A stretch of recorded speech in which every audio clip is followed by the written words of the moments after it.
Ottawa Police Chief Peter Sloly is now vowing to put an end to the Freedom Convoy, giving a press conference where he was detailing a number of new tactics and techniques that the Ottawa Police, in conjunction with many other agencies throughout Canada, will be using to stop the Freedom Convoy. And so today we're going to go through the press conference in detail and break down exactly what he says he's going to be doing so that everybody is aware. Let's start by getting our bearing straight. This is the Ottawa Police. This is Peter Sloly. He is the Canadian Chief of Police for the Ottawa Police. He's somebody who's been around for a long time. He was a Toronto police officer for 27 years. Let's listen in. Morning, folks. There's a few of you here today. I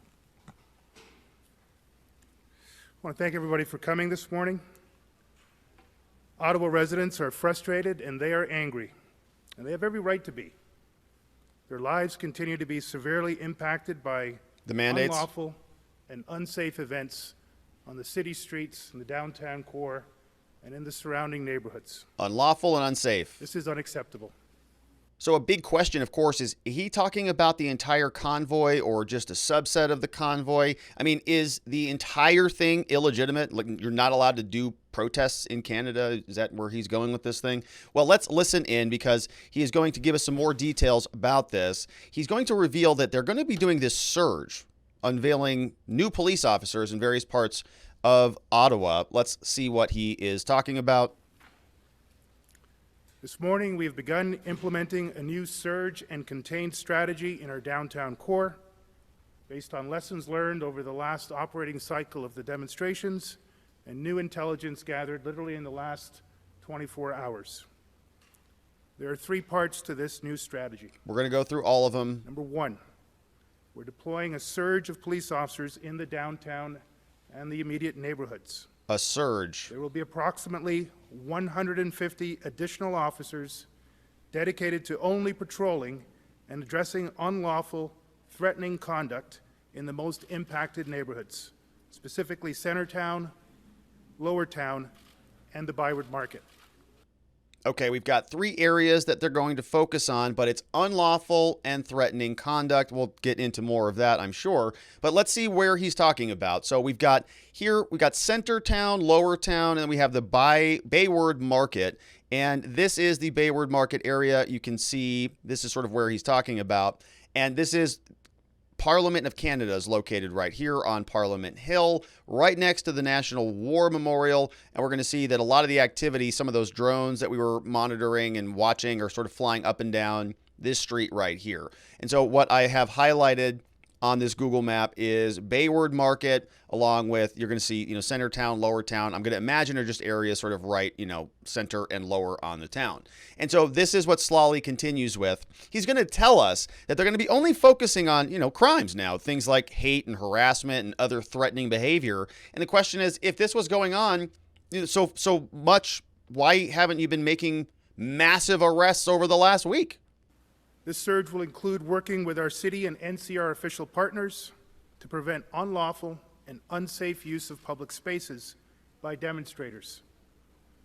These officers and our partners will be focused on illegal activity associated with the demonstrators. Which I think means all of it. The surge will deliver a clear message to the demonstrators: the lawlessness must end. The focus of these officers will be on acts of mischief, hate, harassment, intimidation, and other threatening behaviors. The second part of the strategy. So we'll get to number two, but you can see he uses very ambiguous legal terms: hate, harassment, threatening, intimidating. We're going to focus on mischief. What does that mean? Honking a horn?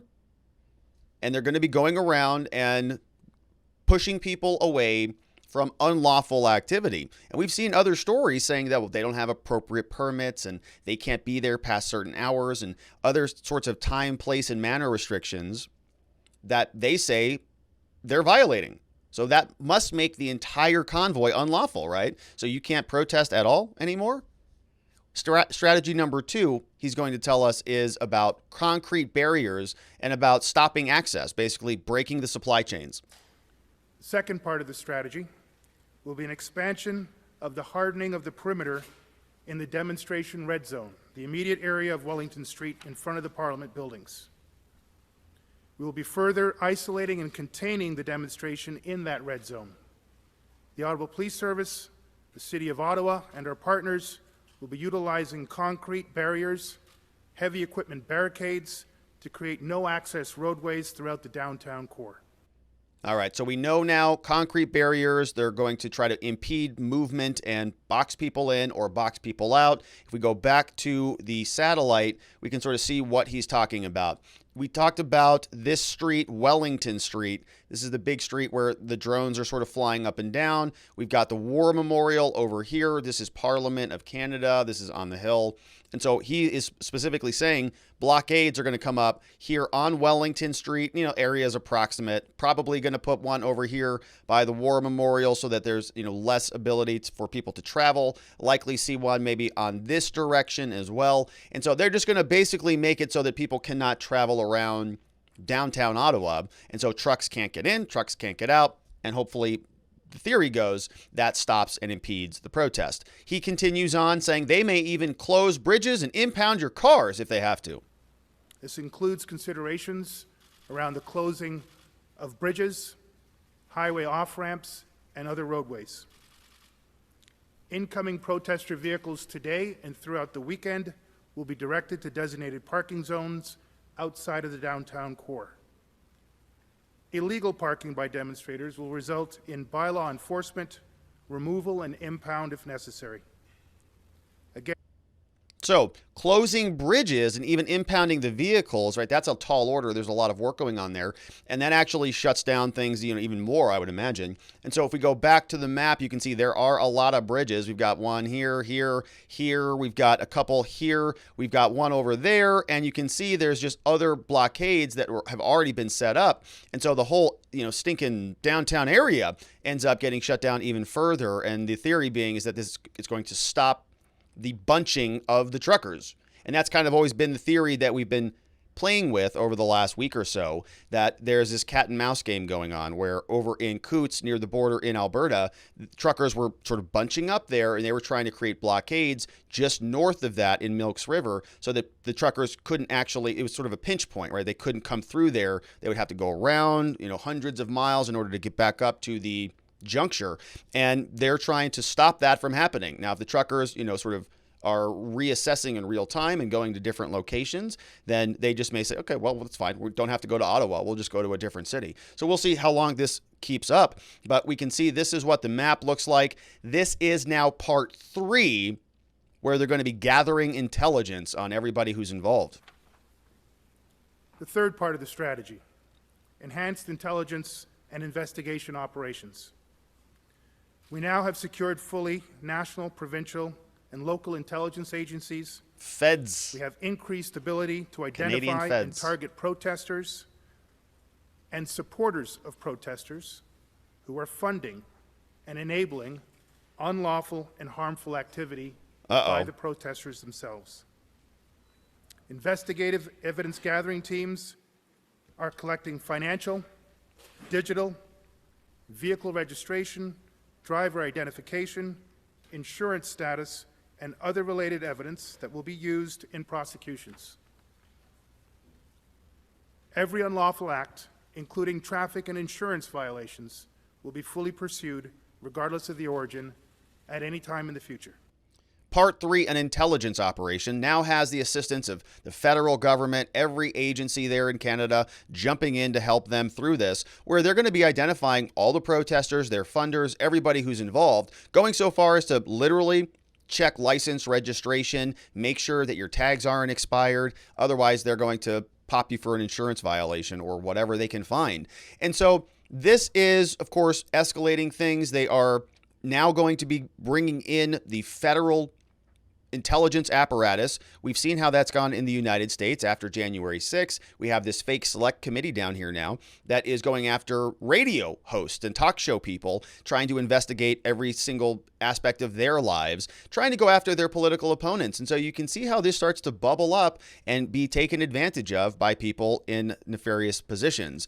It's going so far, they're getting cell phone records here in the United States, and the list goes on and on. And so tyranny anywhere sort of spreads. People see, oh, I like that. They try to do it in their home state. So that's fun. Let's see here now how Mr. Sloly continues on. The Ottawa Police Service continues to work with the national security agencies, the RCMP, the OPP, and other municipal police agencies. Over the last 48 hours, we've also been able to engage all 3 levels of government to effect a safe, timely, and lawful end to this unlawful and unacceptably dangerous demonstration. All right, so there it is. He called the whole thing unlawful. The entire demonstration is unlawful.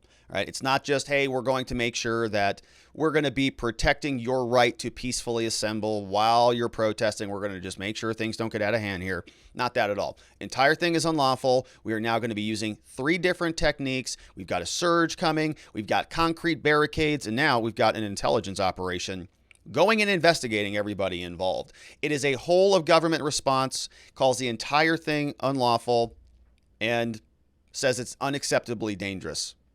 In closing, I want to reiterate what Ottawa residents have endured, what Ottawa businesses have endured, what our own service members and our partners have endured over the last week is unacceptable. And we have learned from our experience. We have gathered new evidence. We have secured new allies, and we're implementing new measures to bring this demonstration to an end.